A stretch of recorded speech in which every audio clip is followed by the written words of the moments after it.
Hey, it's Spence from LaunchFlows. I had a great question from one of our fans, Tom, who asked, how can I do a sticky section in an Elementor layout? This is most useful when you're doing things like either a product or an order review. As you can see in this very basic example, it's nice because if you have a lot of details that you need somebody to fill out, shipping details and so on and so forth, it's kind of a hassle if they can't see what they're doing as far as the order goes.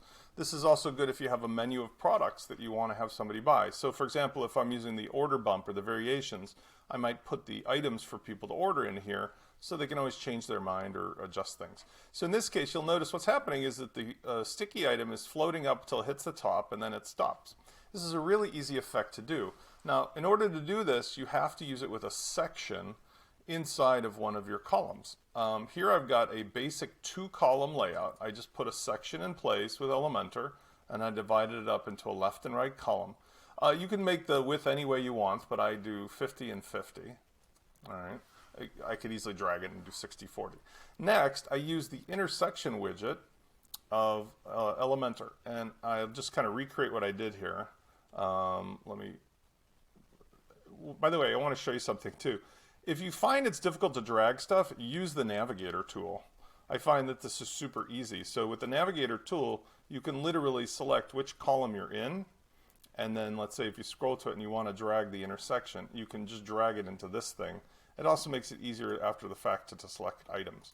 Nevertheless, so now I've got the section. What I do is typically I will delete one of the columns, so it becomes a 1 column, and then I just put the order review widget in place. So in this case with LaunchFlows, I'll just type review, and this is the LaunchFlows review. You don't want to have 2 of these in one layout, but I'm just going to show how I made this.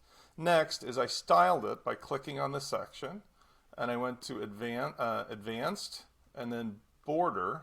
Sorry, I went to style, border, and I said, in my case you can do whatever you want. I did a solid 2 pixels. I gave it some color from one of my existing colors. And then I maybe gave it 5 pixels of radius. And that's all there is to it, except the most important part. Click on it for the sticky part. Go to Advanced, and now you'll see under Motion Effects, Sticky, and you want to choose Stick to Top.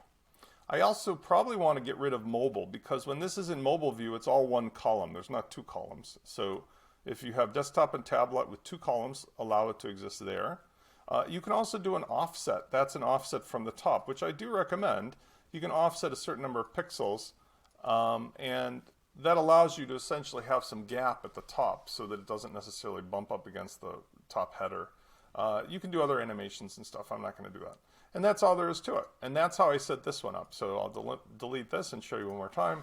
The resulting effect is very nice. And don't get alarmed if when it loads it does this weird thing. That's fine. Just move your mouse and it'll kind of unstick itself. That's a natural product of creating it. And that's the sticky effect using LaunchFlows components and Elementor.